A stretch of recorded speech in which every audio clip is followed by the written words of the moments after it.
Moses Moody mas deserving kay Buddy Hield. At Golden State Warriors 3-1 na dahil kay Jimmy Butler. So para nga sa una nga nating balita ay patungkol kay Moses Moody, na kung saan sa buong karir nga nito na paglalaro sa team ng Golden State Warriors ay hindi pa nga ito nabibigyan ng siguradong playing time. At lagi pa nga din siyang labas-masok sa rotation ni Steve Kerr dahil alam naman natin na mas priority ng Warriors front office ang kanilang mga veteran players. Kaya naman lagi nga silang napapadala sa G League ng Santa Cruz Warriors. Ngunit nang magsialisa na nga ang ilang mga veteran players ng Golden State Warriors kasama na si Klay Thompson, hindi pa rin gaanong nagtiwala ang Warriors front office sa batang player na ito dahil para nga may maging kapalit si Klay Thompson sa kanilang lineup. Gumawa nga ng malaking galaw si Mike Dunleavy at dito na nga niya nakuha si Buddy Hield sa trade.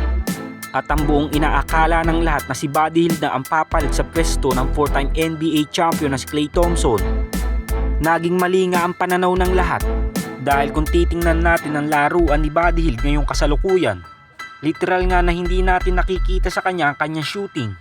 At para na nga din siyang Klay Thompson noon na patay-sindi ang performance noong nasa team pa ito ng Golden State Warriors dahil sa bawat game nga ng Dubs ngayong mid-season, halos pababa na nga ng pababa ang kanyang contribution sa kanyang mga teammates.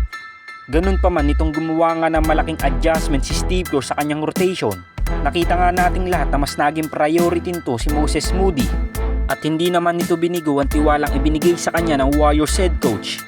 Dahil nitong January ay nabigyan na nga siya ng 16 minutes per game at naging maganda naman ang kanyang impact sa second unit.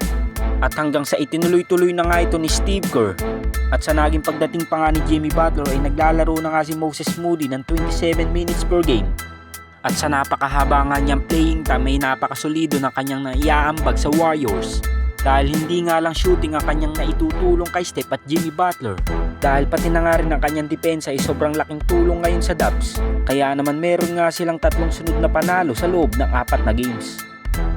At para naman sa ating pangalawang balita, sobra pa rin ang paghanga ng Warriors head coach sa former All-Star na si Jimmy Butler dahil simula nga na matuloy ang trade sa pagitan ng Warriors at Miami Heat.